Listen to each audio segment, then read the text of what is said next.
Hey, Culminators. Hello from a rainy Newark, New Jersey, which is what it is on as we record this on November 30th. Today, my friend Jeff Ballabon, the everything guy, Mr. Washington in my life. I don't know anyone else who I associate in a positive way more than Jeff Ballabon. Jeff, welcome. Thanks for coming back. You are, of course, a regular here. It would be absolutely insane not to come out of what essentially amounts to, I think, the settling dust of the midterms and pick your brain about what's going on, what we're hearing, what we're seeing. Hello, Ron.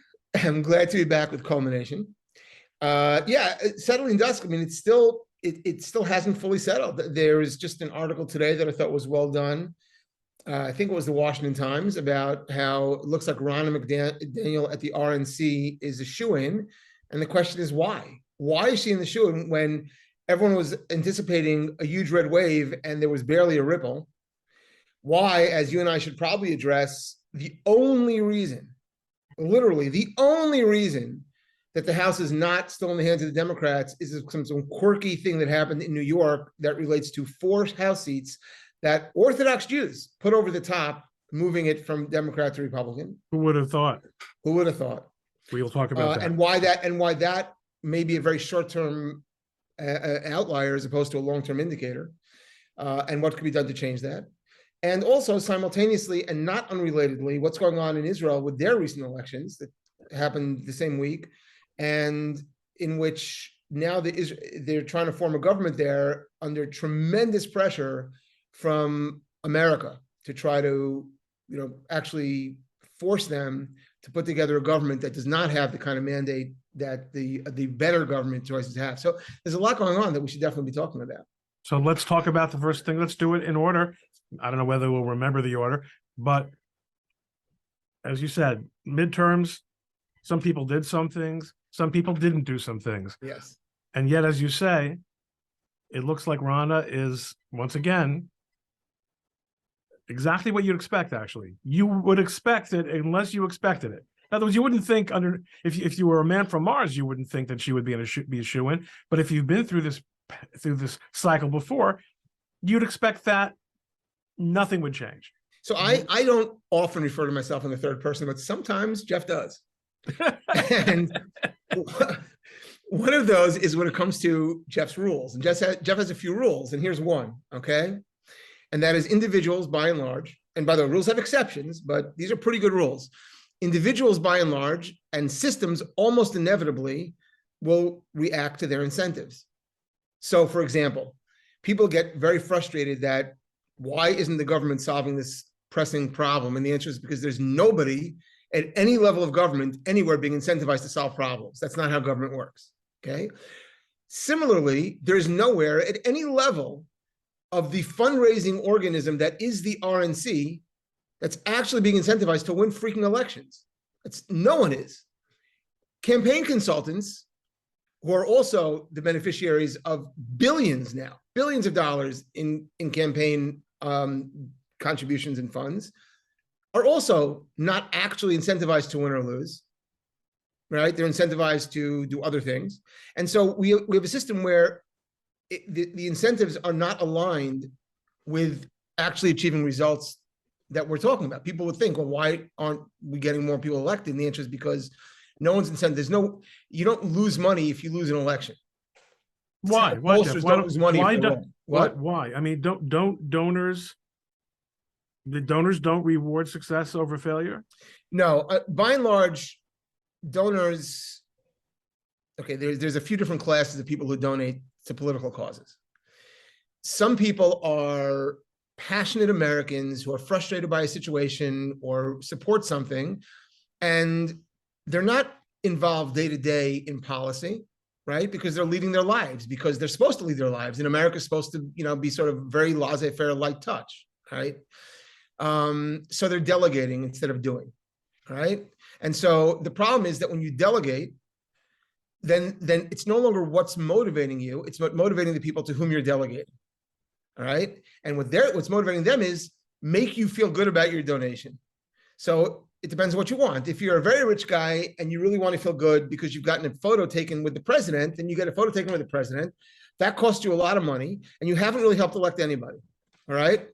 Nor have you actually pushed a cause. And if you think that, and this isn't just, by the way, a donor who gives a lot of money to be in a photo op with the candidate. This is true for an example, groups like we've talked about this, like AIPAC, right? So AIPAC is a group where for decades, people thought that its job was to support Israel along the lines of pushing policies that the democratically elected government of Israel wants that are consistent with what Americans want. That's not what they do. They push what's consistent with what they think will get them more donors, right? And so I first learned this when I was working on Capitol Hill, and I didn't know, I was totally apolitical. I went there to escape being a lawyer. You know what that's like. Oh, no, you don't. Oh, yeah, that's why you're doing this. That's right. So only for brief moments. Only for brief right. moments. So I went there, and all of a sudden, people, my colleagues and friends without any rancor, were saying, "Oh, Jew Day is coming up. Jeff's going to love Jew Day." I was like, "What's Jew Day?" I will tell you, at the time, I was the only guy wearing a yarmulke on Capitol Hill. And it turns out Jew Day is days when these groups like AIPAC come up, and you have hundreds or thousands of well-meaning, earnest constituents running around lobbying, right? Let me tell you something. There is not a single member of either chamber. There is not a single staffer that reports to any member of any chamber that could care less about the thoughts of the people running around the Hill. No, why should we care about your public policy thoughts? The job is for the organization to say, "Oh, this is a very, very important member. You should support them." And then you're an ATM machine. And for the member or staff to say, "This is a very, very important organization. You should support them," and you're an ATM machine. Here's and when the people, and I've been there on Jew Day. Yeah. But yeah. And what the job of either the member or the staffer who receives you is to entertain you and to make you feel that you have indeed, to put it back in your terms, that your investment in getting up early and going to Washington that morning was worth it, because you got to look across the table in the eye of either a member of Congress or someone on their staff who is relatively, selected to, for your topic. Yeah. That's it. And take it up to a higher level. People have called me. I've had hundreds of calls of people who have written giant checks. So they're going to be at a dinner and they're going to meet a president. They say, "What should I tell him?" Like, he doesn't care. Right. You think that he cares about your public policy position? Just tell him you're doing a great job and we love you and we support you. And that's a good thing to say if you do, right? Otherwise, no one's interested. So here's another rule, okay? Once you write, if you're the category of people who are writing substantial checks to Washington, right? You've immediately discounted the value of your policy thoughts, because they pay people whose policy thoughts they're interested in, right? Because I pay people like me for my policy thoughts. Either I'm working as a staffer or as a consultant to them policy-wise. They're not interested in random people showing up with policy ideas. So anyway, the point is that there's Washington itself, and then we got to from the electoral politics, but it's very similar. There's Washington itself, there's elections themselves, and then there's what people think about it. And what people think about it is all manipulation, because this is how you get checks. So we now have a situation where I'm not criticizing Ronna for the way she runs the RNC. I'm criticizing the way the RNC is set up if the job is really to get people elected. Is the DNC set up differently or the same? No, it's all about fundraising. It's all about fundraising. And so unfortunately, but let's move on from that. We now have a situation where, let's talk about these 4 seats. So what happened was, in New York, just a few weeks before the election, something colossally dumb happened where there was a years in the making long assault on private religious Orthodox Jewish education. And you and I both have been very involved in this, not the assault part, the counter, right? And the government is saying, thanks to activists who really just want to end authentic Orthodox Judaism, and they don't like it, they're saying that what's being taught in some of the private religious schools doesn't isn't, quote, substantially equivalent, unquote, which is the standard, to what's demanded by law in the curriculum. Now, you, I know, have kids have gone through those kinds of sort of systems. I mean, there's an array, there's a spectrum of how much, quote, secular education they get, right? I do also, and I also went to those kinds of schools, but we had substantial secular education. The point is, they're trying to say, if you're not getting the same stuff, the same number of hours that you're getting in public school, then you're not getting substantial equivalent. But these schools actually have about 3 or 4 times as many hours of instruction. Right? They're not ignoring, they're just teaching different, very complex things. Anyways, there's been an attack on it. And that's the one thing that this Jewish community, especially the ultra-Orthodox, as it's called, Jewish community cares about, because that's the future, that's the continuity. And they attacked it. And the Democrats attacked it, and it became a big issue where Lee Zeldin and all the down ticket people in those areas said, no, we're going to protect you and your parental rights to educate your kids the way you want to. Now, Lee Zeldin, you mean Lee Zeldin at the top of the ticket, right? Lee Zeldin, and then down ticket in the respective districts. In those districts, that's right. And we've seen the numbers. I don't have them in front of me, but the numbers were extraordinary. Something to more than 90+% of the community came out in force, and they voted Republican. Now, the only reason they were probably voting Democrat, if they were before that, was because Democrats have been sending transfer payments in some respects to some of their institutions so that they can afford Jewish education. But now they're trying to dismantle Jewish education. Here's the thing. So in 4 districts, including in Maloney's district, he was the chair of the DCC, which is the Democrat Congressional Campaign, DCCC, which its job is to raise money for other candidates, and he's part of leadership. And it was a shock loss to anyone who wasn't paying attention. The reason he lost was because he was part of the team that was threatening Jewish education. All the Democrats need to do to recover is saying, we're going to start sending you money. And but otherwise, the Republicans would have lost the House.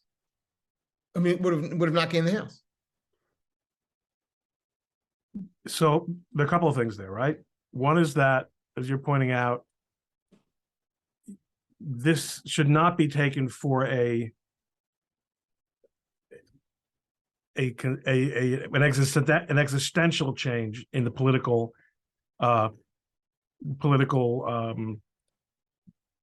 relationship between Orthodox Jews and Democrats in New York. Here's just, many New York's Orthodox neighborhoods flip for Zeldin as yeshiva school oversight strengthens, a flood of voters, updated map of the 2022 general election results. Okay, red, South Brooklyn. That's where the Jews live in Brooklyn. Borough Park and right, in Williamsburg. But if you go further upstate to Rockland County and Orange County, specifically Rockland County, that's where you see seats that actually flipped. Right, that's right. I mean, obviously, and you're saying that. Are you sure that it was really about the money? And you and I have discussed this incessantly. Yeah. Because what the reaction was among the Orthodox community in New Jersey wasn't they're going to cut off money. It was they want to actually regulate our curriculum to the extent that parents who send children to schools that don't provide a substantial equivalent to those super duper successful New York City public schools would be theoretically subject to imprisonment because their children would be deemed truants. Yeah, I'm sorry. I think it was more. That's what I said. I misspoke. You're right. What I'm saying is, what I'm saying is that for decades, what's been the way that this community's voted for decades has been, it tends to vote for a hawkish president, generally Republican, but not always. There have been deals cut, like Hillary infamously cut a deal with parts of the community when she was running. But in general, it's they vote for somebody hawkish and president who because they believe that's what America needs to protect America, and also will protect the Jews around the world, especially in Israel. And so that becomes a factor. But when you look down ballot, they're been taught for decades, these are large families, there need to be transfer payments because basically we're spending so much money on our kids' education, et cetera, et cetera. What I'm saying is that if the Democrats, it's two steps. They have to back off this idea that they're going to touch the content. Yes. Which I'm not sure they can do. I'm not sure. At this point, I believe the ideological momentum on the left in the Democratic Party, and particularly in the City Council in New York, is irreversible. You may be right. You may be right, and if so, then we will not see this change. And the truth is, this change didn't start now. I mean, these communities have been voting more and more Republican, have been registering more and more Republican. But even when they register Republican, there's still a sense of an urgency in some sectors of getting whatever transfer payments they can to offset the crazy tax situation and the fact they have, an average of 9 kids, and that's actually the average. So, yes. You said something also about the safety of Jews elsewhere in the world. I would really like to have a couple minutes here on something that a lot of people misunderstand, which is, well, because Trump and because the conservatives are better on Israel, and that's not always how it's, how it's framed. In other words, people who are sympathetic say better on Israel, and people who are antipathetic say they're soft on Israel. They let Israel get away with apartheid and genocide and all those things, God forbid. But how do we explain to people that although the treatment of Israel and the way Israel is framed by American politicians is of great interest to communities like the ones you and I live in or are part of, we're not Zionist voters as such. Can I ask you that we do an entirely separate podcast on that? Because that's a huge, it's an important issue. That answer will be part of this, as long as that answer can be part of this podcast. Okay, the short version of it is that I've actually thought about this. You could do, Matt Walsh's "What is a Woman?"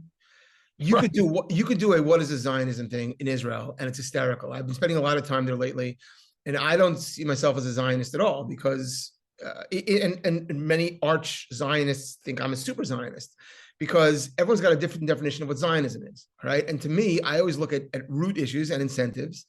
And to me, my understanding of Zionism is it was a replacement idea for Judaism when it was first founded. And the idea was Jews are being abused for the last few thousand years. Jews have no home anymore because we've been in exile for a while. And now a lot of us are based in European countries. It was a little better in the Middle Eastern countries, the Muslim countries, but it was bad in the Christian countries. It just was. And especially in the post-Enlightenment countries also at that time. So here was a post-Enlightenment secular idea, which was the early Zionist concept was, if we drop the albatross of being Jewish, we drop the faith thing, and we instead transition it to purely the national aspect, because Jews are also a nation, and we have all the appurtenances of a Westphalian nation state, we have borders and we have a flag, then, in their famous words, we will be Frenchmen, right? Which they meant in a positive way.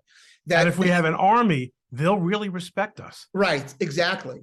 And it's a short-sighted misunderstanding of the fact that Jews are never going to escape being Jews. And the world will always treat Jews the way the world treats Jews for, whatever, good, bad, and different. I don't care at this moment for this conversation. The point is, right. It's a delusion. But the real issue is that is not the goal of Judaism, all right? And the goal of Judaism is not, can we finally drop the albatross of the faith? Okay, and so or in any other way. In other words, the goal is in no way to find a comfortable way through the world. That's not the idea. That's right. So exactly. The idea is that there's some kind of a mission, and it's to live a certain way, and blah blah blah. I don't want to get into the religious aspect of it too much, but the fundamental concept. I've said this. I actually said this to the head of the Religious Zionist Party, forgetting at the moment that was the name of his party in Israel. I said, one of the big lies, I said, here's a lie. Jewish democracy is a lie, because either you could have a democracy in service to the Jewish people, But once it's a pure democracy, then it can't be Jewish. In other words, if there's a limiting factor, it's like what we are in this country. We have a constitution, so we are a constitutional republic, which means that the interstitial, the non-essential issues are put up for public vote, but we don't let the essential things go to vote, right? The Constitution is a limiter on democracy, right? So too, if it's going to be a Jewish state, which is to provide for the survival of the Jews, then it has to have a limiter on democracy. Then it has to limit democracy. Okay, I said religious Zionism is also, because religion doesn't modify Zionism. Zionism was the replacement for religion.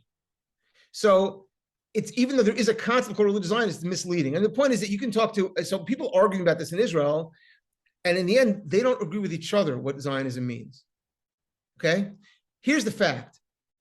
We did a poll, okay? I pushed for this question to be asked in the poll. And it was a poll of Orthodox Jews, readers of Ami magazine, which you'll be familiar with, Ron, and most of your listeners may not be, which is a fair cross-section of, I would say, centrist orthodoxy. It's not too far left and it's not too far right. And we asked them how they self-define. Are you, I am pro-Israel, I'm pro-Israel and a Zionist. I am pro-Israel but not a Zionist. And I am neither pro-Israel nor a Zionist. And a solid majority said that they were pro-Israel but not Zionist, which is shocking to anyone not Jewish in America and shocking to anyone in Israel at all, because they think the two things are the same, right? But they're not. Pro-Israel to me, and I think to you, just means, you know, whatever. I don't have any religious feeling about the state of Israel. It's a state where there are a lot of my co-religionists and my ethnicity who are in a pretty miserable neighborhood that people want to kill them. And it really matters to me that they stay safe. End the story. And so bringing it on home, those 4 districts that voted as they did in Rockland and South and Brooklyn did not vote because of Israel. Israel is among the things that they care about, but especially for a congressional seat. Presidential election, we can have a conversation. No. I think they cared about the treatment of, it falls into the category of the treatment of Jews, the rise of anti-Semitism. So it isn't specifically that, but that was included in it, that they see one party, the Democrats, have turned on Israel in a very disgusting and oblique, in a very disgusting and direct, not oblique way, all right? And the other party seems to be strong. So that factors into it, but it's, the gestalt is not, I'm a Zionist, it's, is someone protecting the Jews or someone attacking the Jews? And right now, one party seems to be attacking the Jews, and the other party seems to be protecting them. So one of the most prominent operatives of the Democratic Party is a person named Greenblatt. Ugh. So I think we have to deal with something that you and I have been very exercised over the last few weeks. And it has taken on a new urgency, both for him and for us, with the changes at Twitter. And that is the Anti-Defamation League, headed by the charming Jonathan Greenblatt. Yeah. Who has, as you know, the ADL has for the longest time been at the forefront of speech regulation under the rubric of hate speech.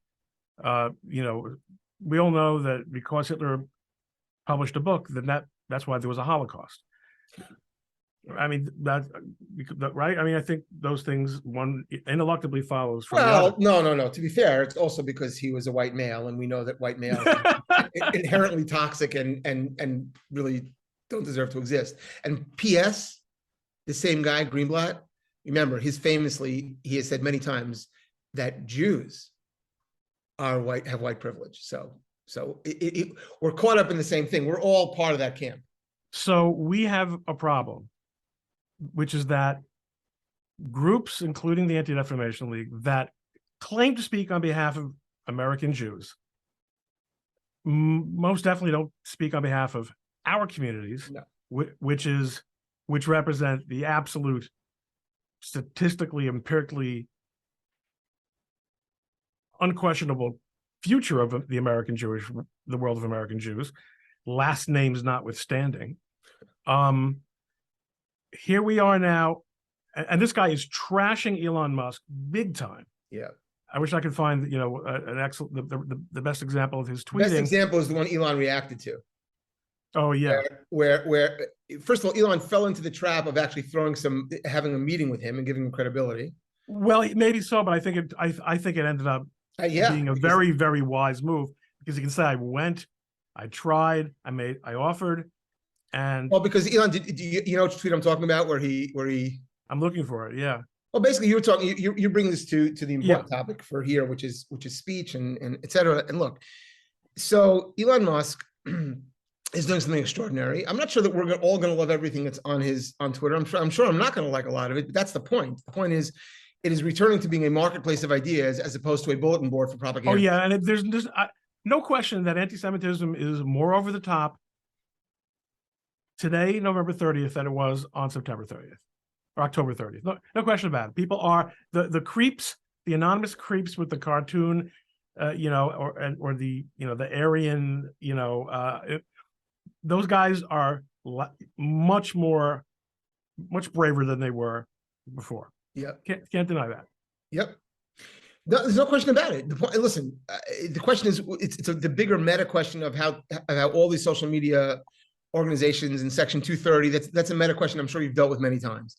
But specifically now, look, what happened was Twitter had become a platform for people like Jonathan Greenblatt at the ADL, who was a former Obama active operative who took over the ADL and completely subordinated it to the Democrats. It became an absolutely owned and operated platform by Democrats.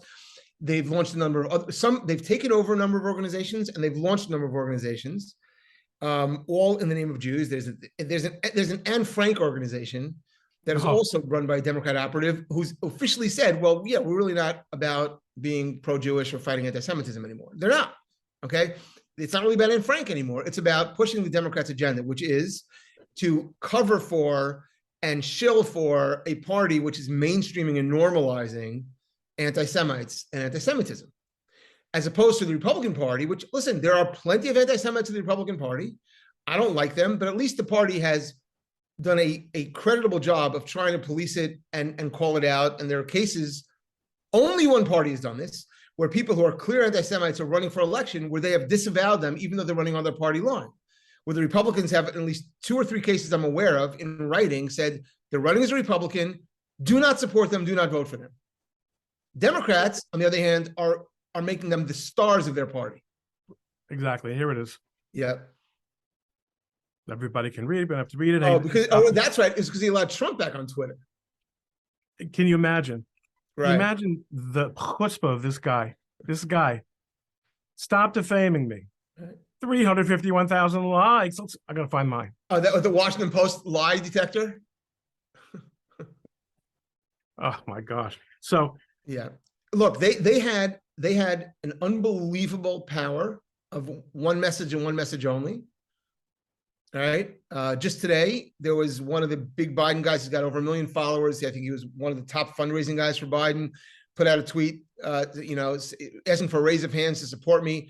Hate speech. Yeah. Oh, there you go. Hate speech does not equal free speech. And what is never left said, you put up that tweet, you didn't put up my response, is yes. What's never said is that, and I get to decide what hate speech is, right? Because that's what this is really all about.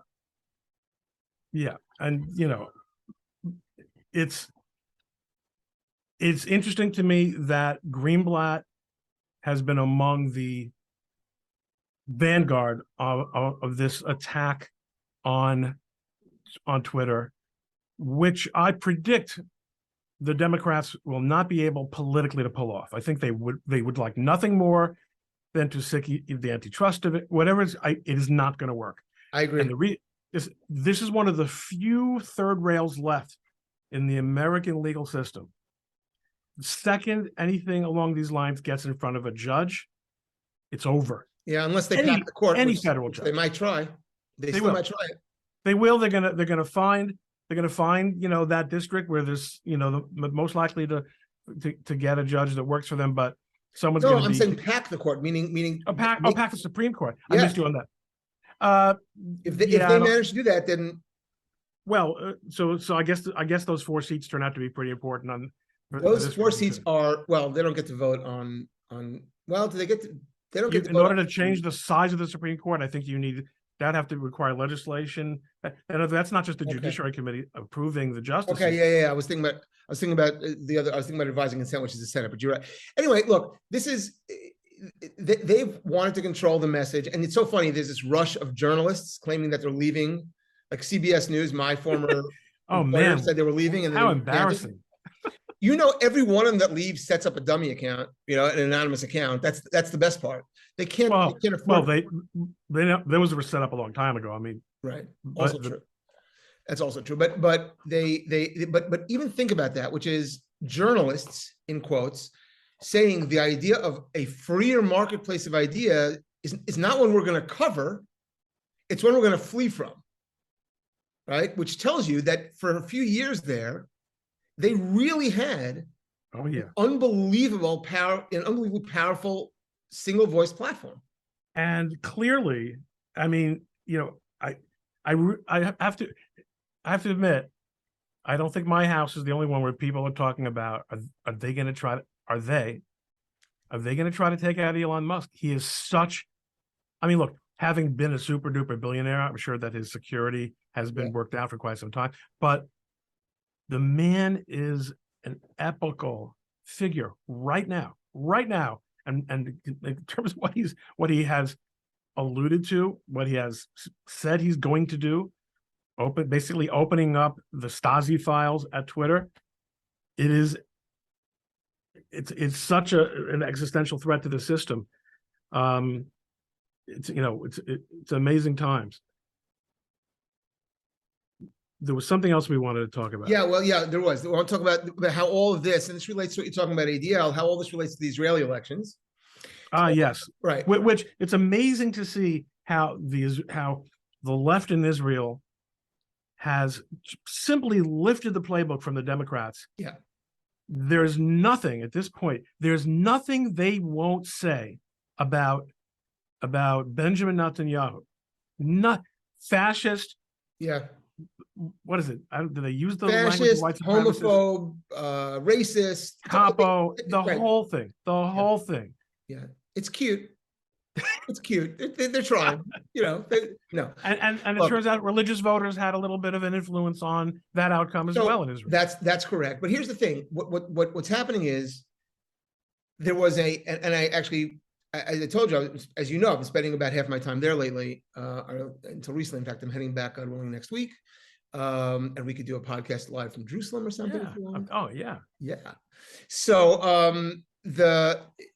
and I told him, here's what's going to happen. And it did happen, which is the Democrats, working with the mainstream Jewish groups, which is to say the establishment Jewish groups, did and are doing an all-out campaign to directly threaten Netanyahu that if you form a coalition, because there it's a coalition government, it's not, and it's which party is going to work with. If you form a coalition with the right-wing parties, things will go badly for you. And there's a huge campaign here, as you just said, to demonize, delegitimize in the worst possible phrase, literally using the words Nazi. Okay. Amazing. Yeah. Well, and that pressure has been ongoing. And the truth is, we have the first moment here where right now it still looks like Bibi's going to form a government with the more right wing, right? Which I am very hopeful for. But the pressure is all coming from these Jewish groups that are working on behalf of the Democrats. By the way, can I deconstruct that for you? Or am I talking to? Okay, well, I'm counting on it. Okay, good. Here's another one of Jeff's rules. It's not a rule; it's an explanation. Okay? You really only told us one. So well, I told you I snuck another one in there. One was about incentives, and then I snuck another one in there. But whatever. Here's one. This is not a rule; it's just an observation. For decades, people ask, why do Jews vote Democrat when it seems so against Jewish interests? Of course, you could ask that question about why blacks vote Democrat, why Hispanics vote Democrat. I mean, it is against why anybody votes Democrat. It's against America's interest, but okay, it's definitely against the Jews' interests, based on this set of ideas of what is in Jewish interests. So here's the thing. The way I've learned to explain this, to help people understand this, is because there's a linguistic quirk, which makes it hard to understand the Jewish vote. So let's forget about Jews for a minute, if we could, and talk about Irish people, okay, Irish Americans. So it used to be for decades, and for more than decades, until very recently, there was a very robust Irish American outreach in every campaign. Italian American, Irish American. You don't really do that so much anymore. I mean, they have nominal ones occasionally. They had it because Biden's from parentage is from Ireland, so the they connection to the old country has obviously. But nobody's putting money into winning the Irish American vote. You never hear that as an actual political demographic, because everyone realized decades ago that basically Irish Americans vote like everyone else in their zip code, income bracket, educational, every non-minority. Okay, they vote the same way. Yet there is still Catholic outreach, which is serious and robust, and a lot of those Catholics are also Irish. Okay, because there is actually a set of identity issue items on which people who are devoutly Catholic vote. Okay, so everyone understands that you can have Catholic outreach and not have Irish outreach, even though a lot of those same people are both Irish and Catholic. Okay, the problem is the word Jew means Irish and the word Jew means Catholic. And so it confuses everybody, because Jew is an ethnicity like Irish, okay, and Jew is a faith like Catholic in terms of political ideologies and in terms of motivating votes. And by and large, other than first generation immigrants to America, Jews who are not focused on the faith part have long ago assimilated, and they vote exactly like every other non-minority in their zip code. Therefore, they're basically voting like every other Upper West and Upper East Sider in New York, okay? And therefore they're voting Democrat because Jewish issues are simply not on their agenda. And we know this because there are poll after poll after poll done by groups like J Street to say, hey, Jews aren't voting on Israel. Well, their Jews are really not. Okay? They're not. And yet what they insist on is these are the value we're voting. Our voting is nonetheless informed by Jewish values, which is essentially the Democratic National Committee. Exactly, because they've defaulted. They haven't, right? They defaulted. They know there's some kind of minority, but they're not. So therefore, that's exactly right.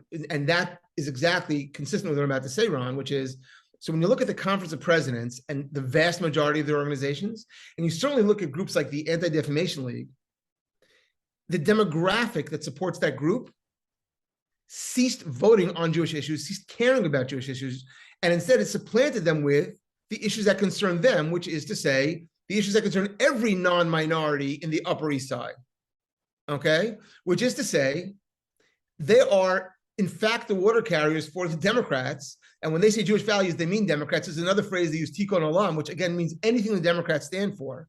And so my argument is, they aren't even a political demographic. Are they a religious demographic? No, they're an ethnic demographic. You're 100%, and even then, zero interest politically.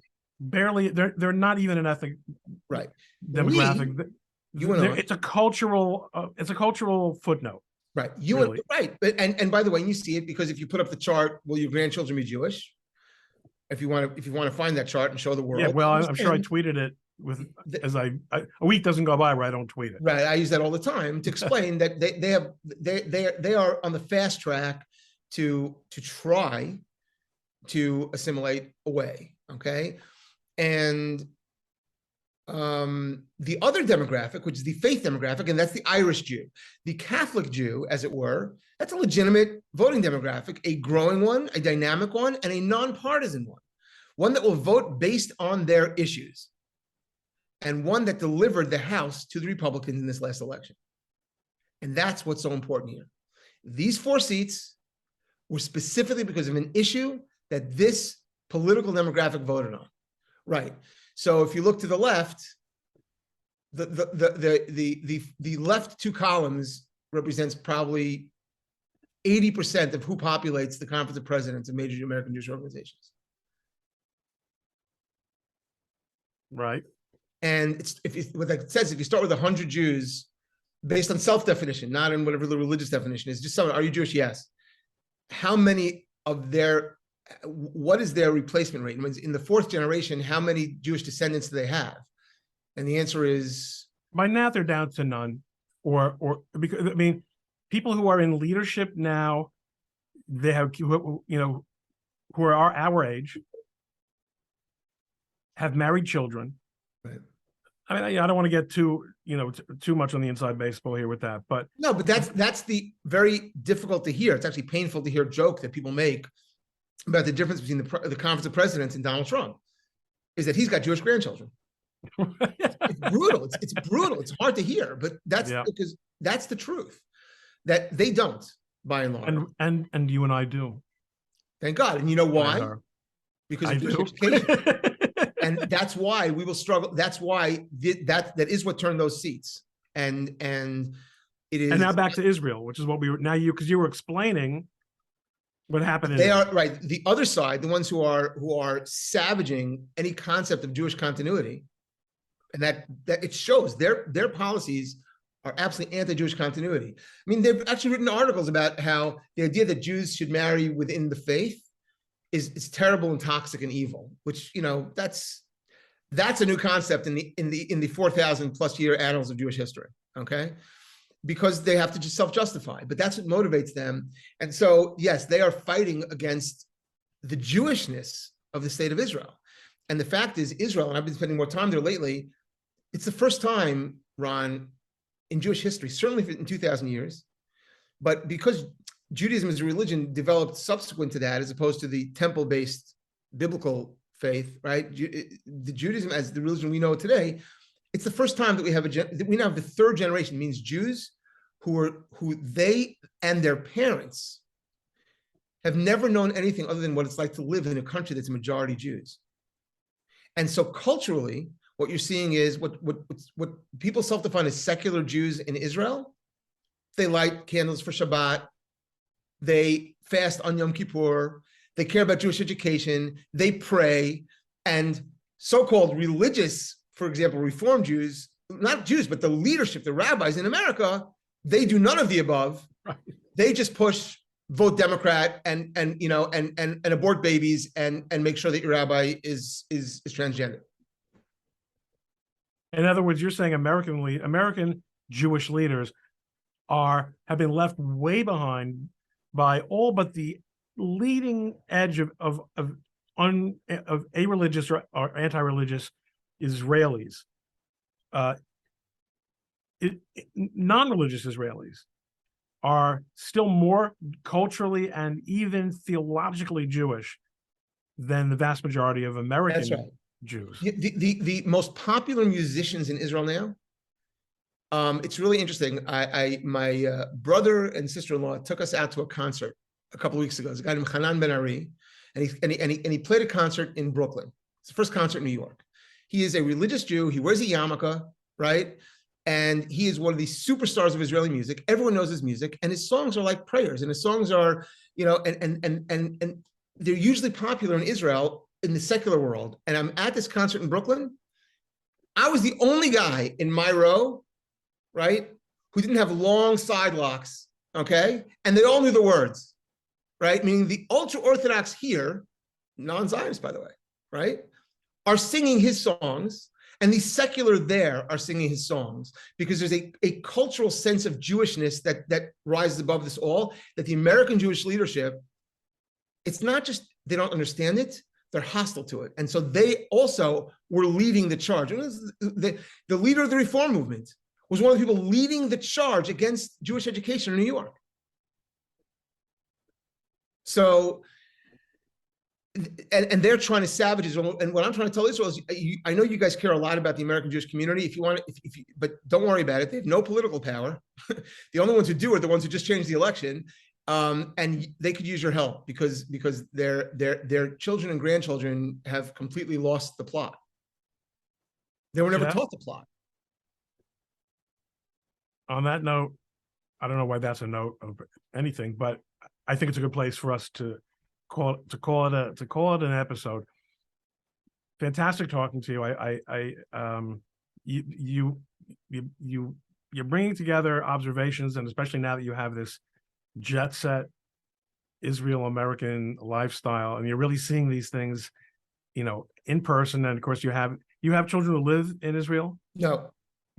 Nope. I had a son in yeshiva there until recently. And then I had others who were planning on moving there this year that just got pushed off. But right now, no. Now when I'm there, so that's why honestly, I would probably think about basing myself there even more. But right now I'm doing the like half there, In other half words, your here, kids and yeah, kids aren't there, so it's a little bit less of a yeah. It's harder. Kids, grandchildren. So I try to be here much more. Right. But yes. All right. Well, thanks again. We're going to have a lot more to talk about, whether people like it or not. And I think the people who like this podcast, like you on my podcast as well. So thanks a lot. Listen, look forward. Listen, you and I together in Jerusalem doing a podcast would be awesome. Oh man, maybe I can get Harmeet to send me. No, she really doesn't have anything to do with this. That's one of the few elections where she has not been asked to get involved. All right. Thanks again. Talk to you soon.